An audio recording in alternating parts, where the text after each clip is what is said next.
Yo, people, welcome back to the YouTube channel. You already know what time it is. It's time for another collab, and I'm here joined by the one, the only NiiniiFC Blue Lions TV. Big up, bro. How are you doing? Talk to me. Yeah, man, I'm feeling pretty good. I'm not too bad. It's been a very eventful week. How this week started and how it's ended. It's just like typical Chelsea fashion. And next week's gonna be even madder with all these big games we have coming up. So yeah, man, very ready for this month. And yeah, very happy to be on as well. Yeah, man. I mean, you're right. It's a lot of big fixtures coming up. Tottenham, the return leg. We should have that wrapped up, but obviously we don't want to be complacent. City coming up, Tottenham again. It's a big couple of games coming up, but obviously I want to reflect on yesterday just before we get started into the rest of the topics as well. You know, we saw Lewis Hall, man. We saw Lewis Hall, 17 years old, make his debut. I know the opposition people will say, listen, non-league, it's a good game to come into, of course, but the pressure of playing against, you know, any team at Stamford Bridge, full house, just how proud are you of once again another Cobham brother off the conveyor belt shining as per usual? Wow, honestly, like this is what I keep saying, you know, we gotta keep cultivating what we're producing. You know what I mean? Like it's not an accident anymore. I think we've seen so many players from the academy that come through and perform.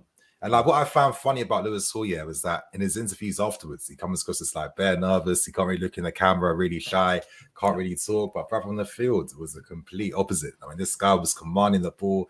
This guy was making things happen in the field as well. And like to play in front of a big Stamford Bridge crowd like that, you know what I mean? Broadcasters like that, you know, we don't really like care about those details. But like for a young who's 17, he's played in how many age groups throughout this entire season as well. So this is his fifth one.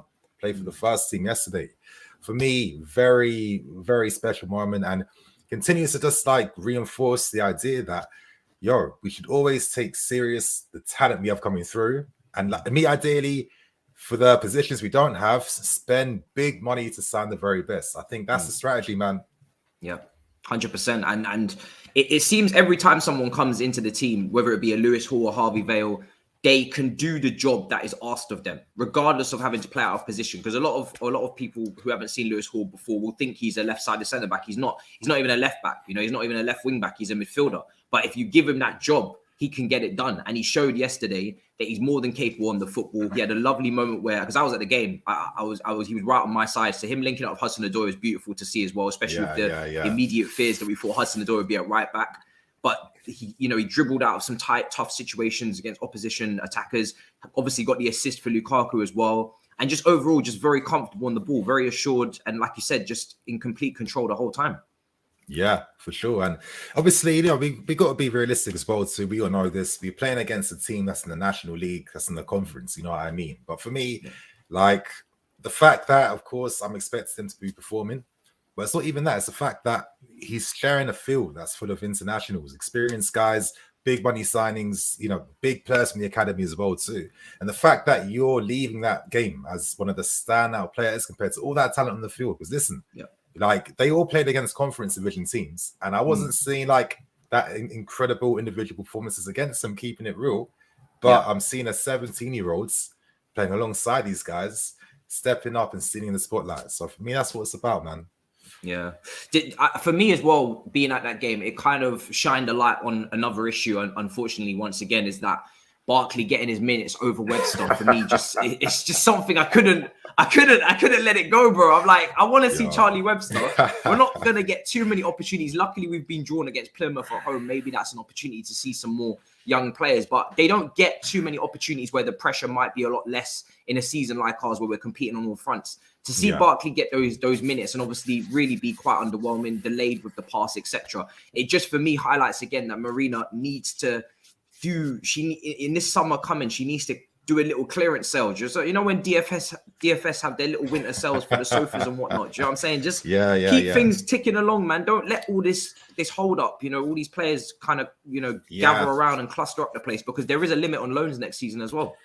Exactly. Obviously, I'm happy that you're saying this and not me. Like people know my thoughts on Ross Barkley. I got nothing against the guy. I just felt out from the start this guy wasn't the one for us to sign, to be honest. And I don't know, like, is it one of them ones where it's like you know, we got to think on like a board level, manager level. It's like, okay, you're going to be leaving in January, but if you're not going to even get some minutes, it's not going to command the trust and attention of clubs that we want to come for you. You know what I mean? Yeah. I said that so poorly then, but it's just like, of course, I'm frustrated too. I wanted to see Charlie Webster playing. You're thinking Tuchel could have allowed Vale to start the game as well too. Like, come on, it's just like we're playing against a team that's like so weak, and I will never have a chance to ever play against them again like that throughout this entire season. You could have given this opportunity to of academy guys, give them that hungry feeling. You know what I mean? Like, yeah, I got a taste of this what first team football's like, what first team life is like. Imagine that confidence you're taking forward throughout the rest of the season. You know what I mean? Yeah. It's just like I would have preferred to have seen that, but I guess, you know, with the manager and Tuchel's thinking, I still got a lot of you know, senior guys in the team. I don't want any stress in my life as well too. I don't want guys knocking on my office door every 5 minutes, blah blah blah. Like, if I got to give a few minutes against National League teams, I'm going to have to do that because I know they're younger. You have opportunities in the future, and you have no right to be coming to my office to say anything. You know what I mean? So maybe I get it, but you know, it's a bit disappointing. Yeah, and for me, it's just like an ongoing cycle of this happening every season. Where maybe last season you could say if Livramento had got an opportunity in one of these games against Luton, for instance, instead of maybe having to play a few seniors that are on the backlogs of the squad, maybe he would still be here. We wouldn't be in this situation. And I look at Harvey Bell's contract coming to, you know, the final stages. It's just a constant cycle of these players needing to be given opportunities, so then they have the motivation to drive, like you said, they should have it anyway, but of course it helps to get a little taste, to see a future, to see a path, and not having Livramento, not having Lamptey, these guys, and obviously them finding, you know, new paths in the Premier League to other clubs puts us in a situation now in January where everybody's talking about this left back saga. You know, who are we going to bring in? Are we going to bring back Emerson, who Leon already told us twice, no thank you, we're still knocking at the door saying, please, sir, we beg. Do you know what I'm saying? We're being linked with Dest. You know, Digne. I mean, what's your opinion of it all at the left wing back situation before I give my take? What would you like to ideally see happen, obviously, realistically as well? I feel like, number one, no permanent signings this month. Can't be doing no permanent signings. We'll be screwed otherwise. We can't have 5 guys on the book for next season. You know what I mean? It's got to be loan only. I feel like Digne, that's not going to happen. You know, Everton, they just signed a big guy to replace him for like, what, 22 million? You want that return back? Why are they going to let him go to us and do us a favor? It's the Premier League. Like, they all got rich owners, they all got accounts and stuff there for the piece too. So for me, if we can't get Emerson back, which I feel like we can do, because I think all we have to do is just pay like a bit of a fine, which is kind of normal. I don't know how big that fine's going to be, but I just think regardless, whatever the fine is, it's going to end up being a lot less compared to having to sign someone, pay that loan fee, pay their wages, pay their agent as well. You know what I mean? So for me, Emerson first, and if not, I think Dest on loan until the end of the season at least, because Barca, can they say no to taking someone off the wage bill? I don't think so. If they can earn up between, I don't know, 5 to 10 mil for a loan fee, I can't see them turning that down either, to be honest. Yeah, it's a difficult situation because my thing with Emerson is that we had him out on loan there with an option to buy for Lyon, maybe 13 million. We could have maybe sold him. That's another player off the books then. Someone who's kind of had a, you know, iffy up and down time at Chelsea in terms of sometimes we've seen good performances, then we've seen drop-offs. But it seems to be Tuchel's first choice is his preference to bring him back. So obviously, if Tuchel wants him, then 100%, I'm going to say we should go for it and get him back as well. But in terms of the rest of the season now, and obviously beyond, because Chilwell's injury is so serious, we don't know what condition he's going to come back in for the following season. It does feel like we are weakening definitely on that left-hand side. Obviously, Chilwell was setting, you know, the pace literally, just such a top rise from him in that position, even not starting the season, you know, with Alonso playing. He was always going to come back into the team and start putting in serious performances. We saw it in the Champions League final against Mahrez as well. With Emerson coming back, do you still think we can challenge for the Champions League? Because the Premier League realistically seems to be petering out, and obviously the game against Man City will be the decider completely. If we lose that, then it really is done. Do you think with Emerson and Alonso we can compete for the Champions League, or do you think that kind of humbles us a little bit with them coming back? I mean, I definitely feel like we can still compete regardless. I mean, you know, Alonso still has that big game experience. I think for me, he's not the type of player that you can expect, like, you know, amazing games from week in, week out in a month. But he's the type of guy where it's like, listen, for 25% in the season, he's going to be, you know, very good. You know what I mean? And then for the rest a bit mid and sometimes a bit poor. So I definitely think this is why competition is needed. Emerson, I feel like this is an opportunity for him to come back hungry. Like the manager's saying in public, he's calling him M. That's his pet name for him. You know what I mean? You're not giving out pet names for free if you don't like the person. That's how it goes. So he's saying M, my guy last season. How many times was Tuchel saying, I feel bad, I can't even use this guy as much? And that tells you I was impressing Tuchel. So if I'm M, I'm listening to the gaffer just gas me up in the public saying, I want you back. Of course, I'm already beginning to pack my stuff, to be honest with you. I got half my stuff in boxes and bags. I've got UPS, I've got shippers coming through to take whatever back to London. I mean it, man. Like, this is an amazing opportunity for Emerson now to fully secure, to finally try and outcompete Marcus Alonso. You know what I mean? Now it's your time to do so. The manager wants you back. You're Mr. Versatile as well too. As Tuchel was saying, he wanted to give you more game time last season, but he just couldn't because Ben was on just a different level. So Emerson, I think I'm still expecting him to come here and look good. And it's been decent for Lyon this season. Like one of their main guys, one of the best players this season as well too. It's not like he's been mid and poor. He's been playing week and week out, and I think that's just all he's needed. It's just that consistent run to be able to show us some form back. So now it's his time to shine, and it's all up to him now. I think he was actually in the Uber Eats team of the season halfway point so far for Lyon. So it has been a good season for him. And I think, if he does stay at Lyon, he probably will be purchased from them as well. He looks like as if he's doing very well. I think for me, with Lucas Digne as well, it seems like it's not going to happen. I can understand no permanent move there. It's shelling out more money. He's on a big contract. He's 28. Probably hasn't been in form for the last 12 to 18 months. We know before that he was a top left back in this league, but it is a risk. And I think realistically, when you look at who would be here next summer, if Emerson wasn't to be purchased, you'd have then Chilwell, Emerson, Alonso, Digne, and Ian Maatsen. That's 5, like you said. That's a ridiculous amount of players to have on your roster. And forgetting Baba Rahman as well too. True. That's 6, bro. That's like half the outfield team dedicated to left backs. How poor that the business has been in that area. Right? For how many years of signing a new guy left, right, and center? We can't even get rid of them. It's mad. It's mad. And that's not the only issue we have is right wing back as well, because for me, with Aspie over there, it's very limited. Obviously, he looks like he's in his final season. We have no Reece James for a good few months. And when Chelsea build out from the back and they have these limited, slower wing backs, it just forces everything to go down the middle, which is what happened against Liverpool with Kova and Kante. Luckily, they both had absolute masterclasses, but that's not something to be wanting to rely upon, especially with Kante's injury record going into the rest of the season. In the Champions League, we want a bit more balance. So maybe the only other option is what you're saying is Dest on loan. It seemed like Barcelona want to sell him on a permanent, but like you said, with their financial issues, how could they turn down maybe a loan fee with paying the wages as well? They couldn't really say no if there wasn't too much interest.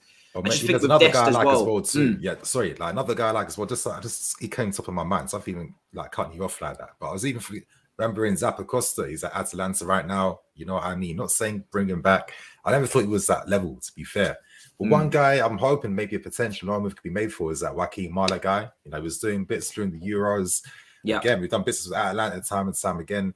Because is there potentially like business and money there to be like going for a loan move for him as well? I think maybe he's more experienced in Dest. And I feel like maybe he could like hack the Premier League physically more than like a Dest. You know what I mean? Yeah.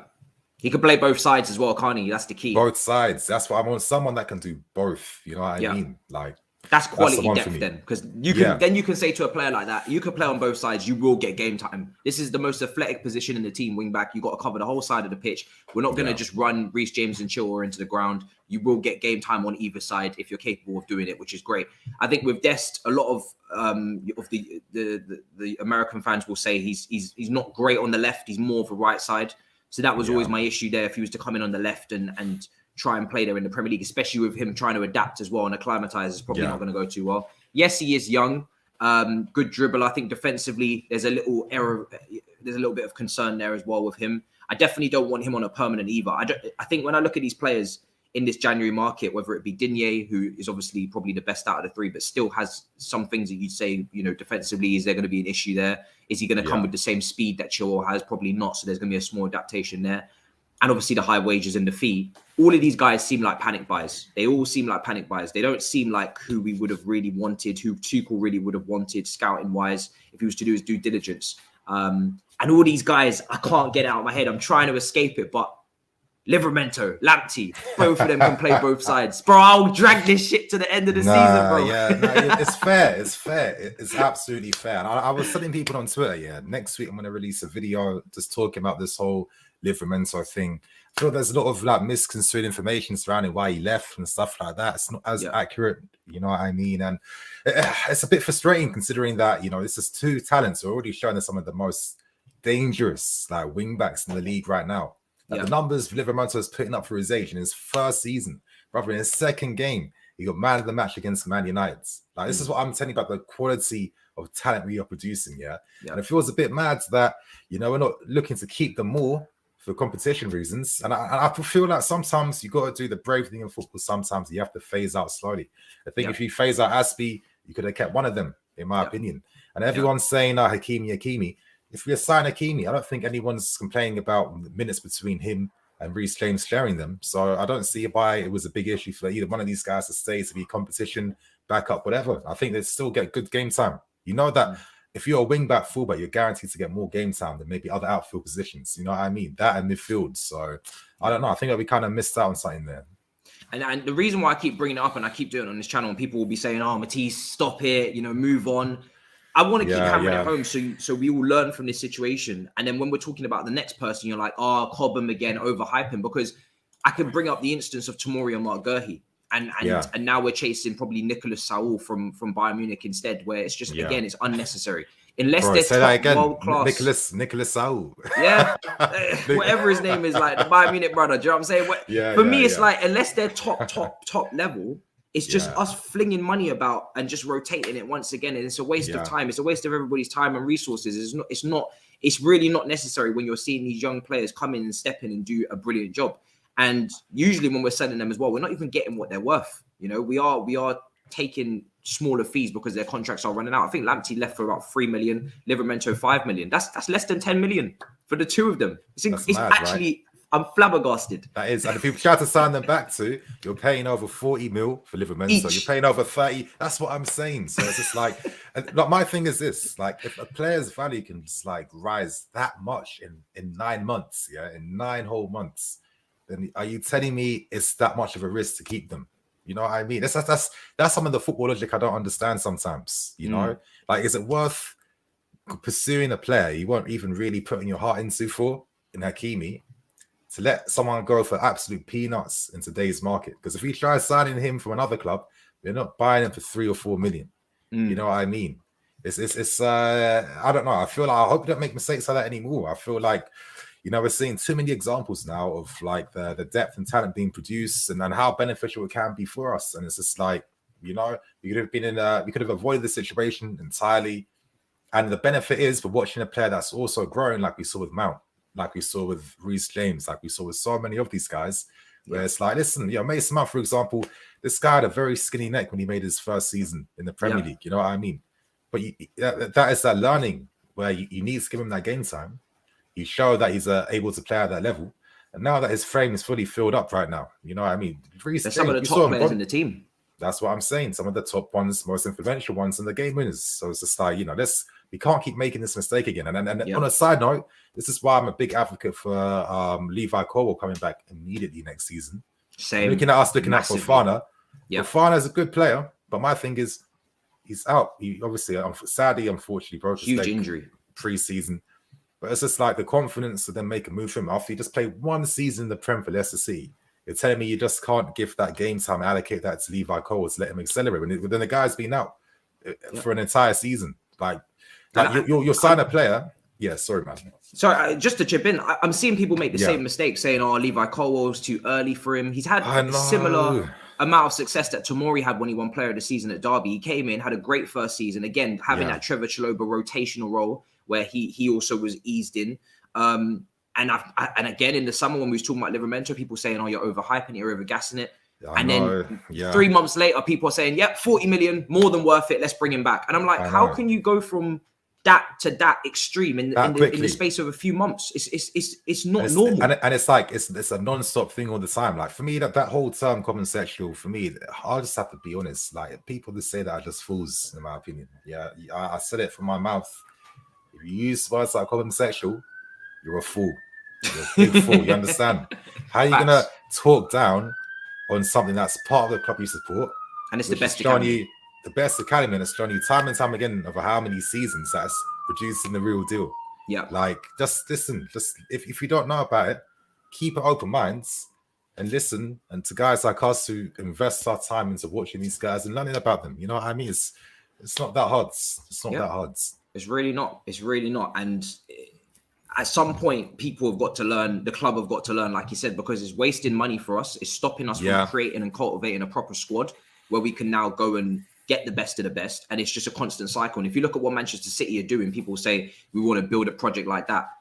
Chelsea, for the last few seasons, have not been spending the same amount of money of Manchester City. They clearly want to balance their books. So what's the best way of trying to balance your books? Of course, you're going to sell some of the youngsters, but you're also, people talk about profit. We're actually losing money sometimes by selling these guys because yes, we're making a profit in the books by selling them and they didn't cost anything, but then go and look at the money you're spending on their replacements and it's a loss, more time. So that's the balance that we need to get right. Of course, we can't keep all of them. I think Lewis Bate to Leeds was understandable when you've got Gilmore, you've got Gallagher. Yeah. I can understand how that might not work. He had a good game today for Leeds, I heard. Yeah. Finally played for them, and Leeds fans already hyping and gassing him, which is it's normal, isn't it? It's just like not a surprise anymore. And this is what I've been saying. The strategy from other clubs is that, what?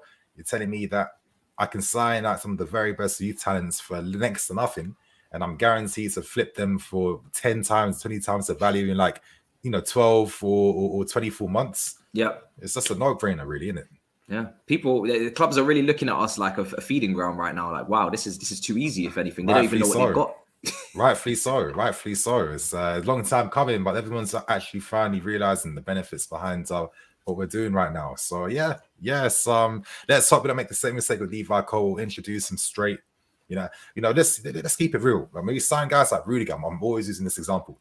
We didn't sign him as a top-class defender who's one of the best in his position. Absolutely not.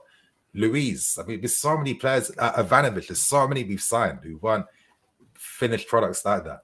Yeah, there was no doubts against their quality. When they were able to make mistakes in certain games, no one was using their lack of experience against them. I just feel like there's this kind of cliche pattern I keep seeing when it comes to talking about guys under 20, 21, when you actually focus more on the talent. What do they do with the ball? What do they do without the ball? What's their mentality saying? How do they, work as professionals? Like, for example, Mason Mount.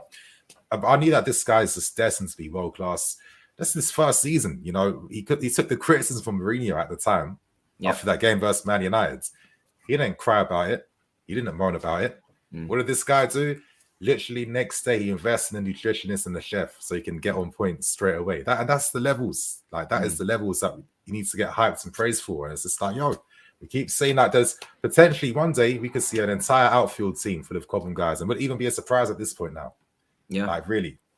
Honestly, so, and like I said, if you use these guys, and even if they don't make it to the highest level, they can be squad fillers, or then you can sell them later on if it doesn't work out. But it just means you save more money, and you can go after a Tchouaméni or someone else that we desperately needed in that sixth position. We can say, okay, we don't really have maybe a six coming through. We can go and get someone that we need right now to give Tuchel that ability to be flexible formation wise, and tactically as well, which he desperately needs. This January window, obviously, wing backs is the main talking point. But if you was to sculpt Chelsea's squad for the next, say, 18 months, next 2 transfer windows in the summer, because that's when most of the business gets done, what positions would you say are absolutely crucial? Because I feel like Chelsea, in my opinion, I said this in your replies on Twitter, I feel like this season was the season where Tuchel could have maybe fugazied a title win. He could have maybe fugazied it. Do you know what I'm saying? You know what I mean by that, where we go above and beyond and we paper over those cracks and we say we're going to go and get this title because we're Chelsea, not because we've really built up to it. Like with a real sustainable project like a Manchester City, we've just gone out there and managed to do it on a once-off. But now that we haven't, and it doesn't look like we're going to get that done, for me, we should be trying to sculpt the squad for 23, 24. Not next season, because that's what we tend to do. We tend to look for quick fixes so we can go again.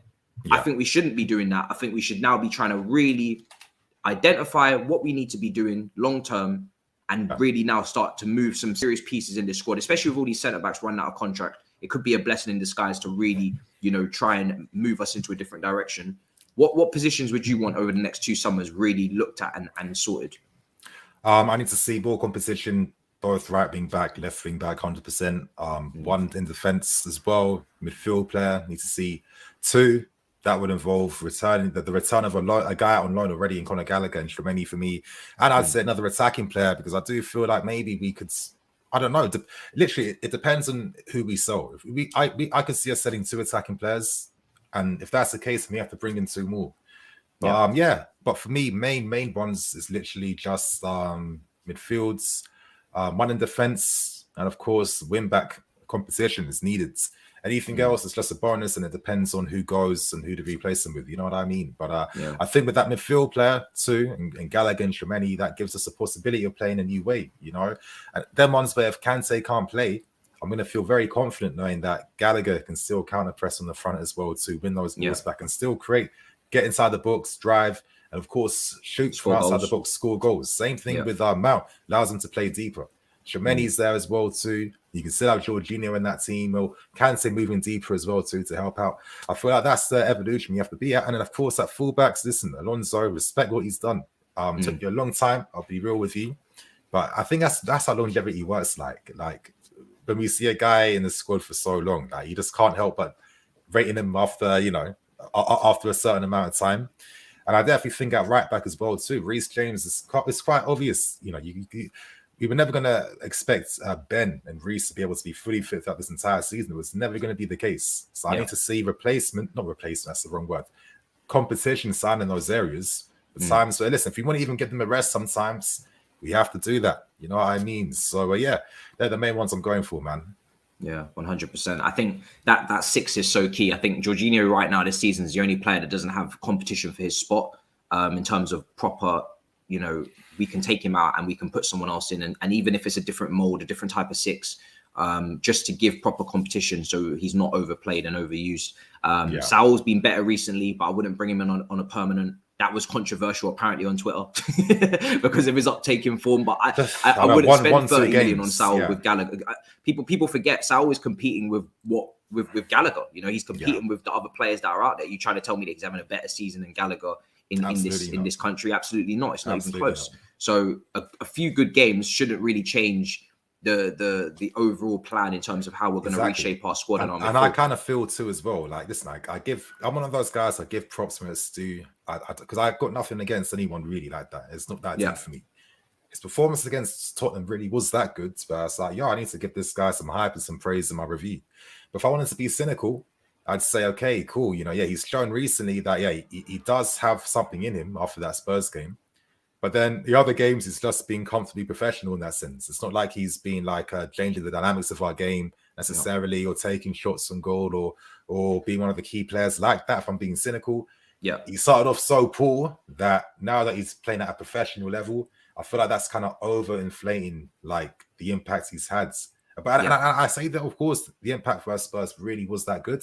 It was. Like now that he's shown that, you have to see more of that first before you start talking about you know, sign this guy up, spending money on him and secure him for next season. I think that's like I said, if this was like some young player who had the same like form as him, no one would be saying anything. Like I remember Tammy Abraham very vividly, how a lot of people saw him.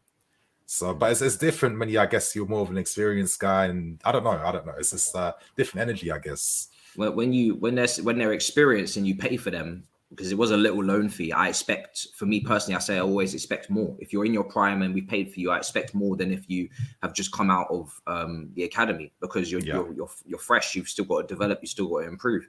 And if any, you know, say if you want to throw in, I don't know, Charlie Webster had a start of the season like that with loads of mistakes and turnovers, you would have expected it. But he would have been free, you know, and he would not have been on big wages. He would not have been so highly paid. So these are the trade-offs here, because, you know, when you have, and we're seeing it in this window, when you have players that are stockpiled and they are on big wages and we can't turn them over. Maybe you talk about Alonso trying to move him on for the last summers and we can't do it. Barkley on 100K, we can't move him on. You don't have that issue with the players coming through the academy because they're not on big wages. So if they don't work out and they're not good enough and you do want to move them on, it's very easy to do so. It doesn't create a big stockpile and a big issue where now Chelsea are trying to improve and they're trying to bring in their transfer targets who they feel will improve the squad, but they can't do it because they can't shift players. And that's the same thing we're going to have this summer, where loads of players come back again from these loans. We have limited loans we can send out, and we can't bring in our targets in the early part of the window like we want to, because we've got to sell to buy, not because we're financially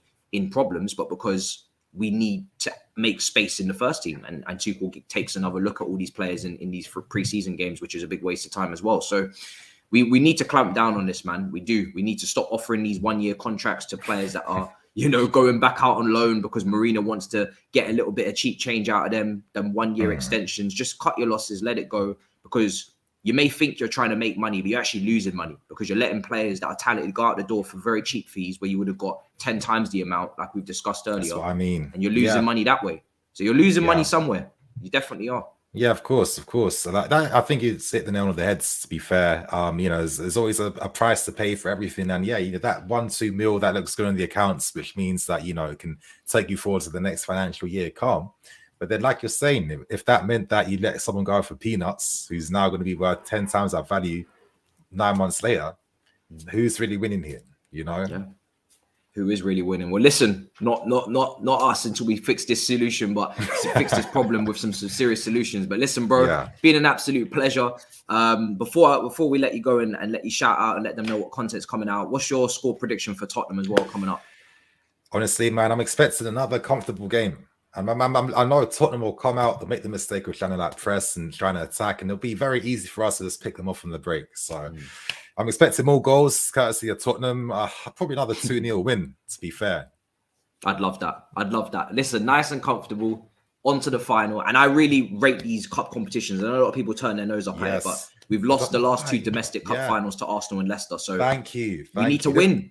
This season, we have to bring it home, bro. Yeah. 2 finals we saw. And the funny thing is, because of that Champions League win, we all forgot about that Leicester City defeat in the final, which is so funny. It feels surreal, like, what, Leicester City? I had to even Google that myself. Oh, yeah.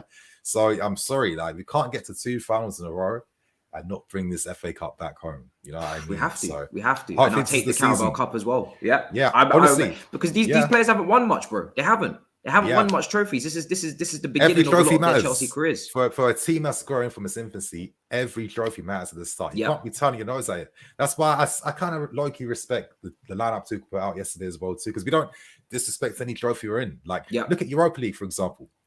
We win them twice due to being poor, and we won it twice. Yeah. All other clubs like United, Liverpool, Spurs, etc., they haven't won it at all. And they start acting like they're too big for the tournament. No, you're not big for any trophy, because that's going to be part of your legacy and history at the end of the day. You know what I mean? 50 years from now, when there's going to be more Twitter beefs in the future, now we're going to have more ammo on our side now. And you can 100%. Go to the fact that we won 20 FA Cups in this period. You know what I mean? So 100%. That's how I see it, man. 100%. And that Arsenal defeat hurt me, because that was Lampard's chance to get his trophy. And we and started if he just picked that up, success. And whatever happens after that doesn't matter. You've won as a player and a manager. Good, fantastic. That game that game hurt, because we started that game so sick. And once Pulisic went off injured, it kind of killed a lot of things you were doing then. And then I still felt that we outplayed Arsenal, but those details, there's always some details. And I think even last season, actually, that defeat to Leicester City was even more dead than the one against Arsenal. I just felt like, during that later stage of last season, our form really went down. We all forgot that loss against Aston Villa final day, where it's like, could have gone a completely different way. You know what I mean? So, let's hope that this time we're bringing it back home.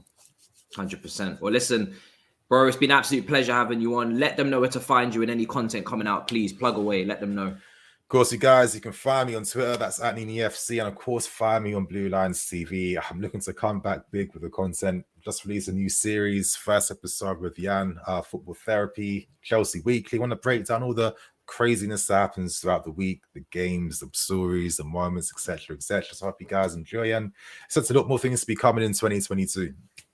Love that. Well, guys, listen, make sure you go and subscribe. Links will be in the description. The tag will be in the title as well. Please go and subscribe over there.